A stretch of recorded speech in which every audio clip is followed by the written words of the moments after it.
7h18 sur Europe 1, Dimitri Pavlenko, place à l'édito éco. Bonjour Olivier Babot. Bonjour Dimitri, bonjour Anissa, Bonjour à Olivier. tous. Olivier, ce matin, vous voulez revenir sur une mesure d'économie budgétaire qu'envisage le gouvernement, raboter le crédit d'impôt pour les emplois à domicile. Et vous n'êtes pas certain que ce soit vraiment une bonne idée, hein? Alors oui Dimitri, on veut faire des économies, c'est bien, on essaye de faire le tour des niches fiscales pour ne garder que celles qui ont un impact positif, c'est très bien. Le gouvernement a annoncé que l'avantage fiscal pour la garde d'enfants et le soutien aux personnes âgées serait maintenu. Ce sont maintenant les services à domicile, donc c'est ménage, repassage, bricolage, jardinage, qui sont sur la sellette. Mais le gouvernement soutient que pour ces activités, l'aide fiscale, c'est un coût inutile pour les finances publiques. Alors, mais c'est là qu'est peut-être l'erreur. Il faut regarder l'intégralité des effets induits pour juger du bilan réel d'un dispositif. Une étude du cabinet Oliver Wyman avait estimé que chaque euro dépensé en aide fiscale dans les services à domicile en rapporte 1,50 à l'État en cotisation, TVA et impôts divers. Autrement dit, le solde actuel du coût pour le bénéfice, plus bénéfice serait 4 milliards d'euros. Alors pourquoi ? Mais parce que cette niche fiscale a un effet essentiel. Elle blanchit du travail au noir. Et oui, il n'y a rien de plus facile que de payer de la main à la main des intervenants à domicile.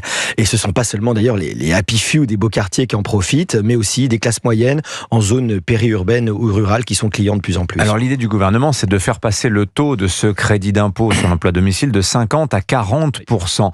Est-ce que vous pensez que ça va suffire à briser l'incitation ?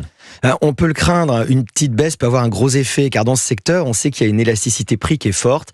Passer de 50 à 40% de crédit d'impôt, en fait, ça correspond à 20% de hausse de coûts pour les particuliers. C'est assez considérable. Et on l'a vu en 2013, quand Christian Eckert avait tenté la manœuvre sous Hollande. L'effet fut immédiat, retour du travail au noir, baisse de l'activité déclarée de 15 à 20%, destruction nette de 150 000 emplois. Donc le risque, si je vous ai bien suivi, Olivier, c'est que la mesure finisse par coûter plus cher qu'elle ne rapporterait.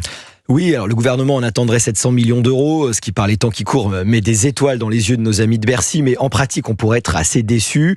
Une personne quittant l'emploi déclaré pour une activité non déclarée prive le système des cotisations, des impôts correspondants, mais c'est plus grave que ça. C'est aussi une dynamique sociale qui s'inverse. L'emploi social à domicile, c'est la porte d'entrée sur l'emploi, l'insertion professionnelle, et cela concerne très souvent des femmes modestes, peu qualifiées.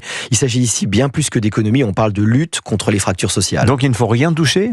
Non, il y a certainement des améliorations à apporter. On n'évitera jamais totalement les effets d'aubaine, mais on pourrait par exemple jouer sur le plafond annuel du crédit d'impôt pour limiter les gains pour les plus aisés. En tout cas, prenons garde en pensant réaliser un gain d'affichage à pas réenclencher la machine à travail au noir. Signature Europe 1, Olivier Babot. Attention Merci à la Olivier. clim, Olivier. Oui, Prenez soin de votre voix.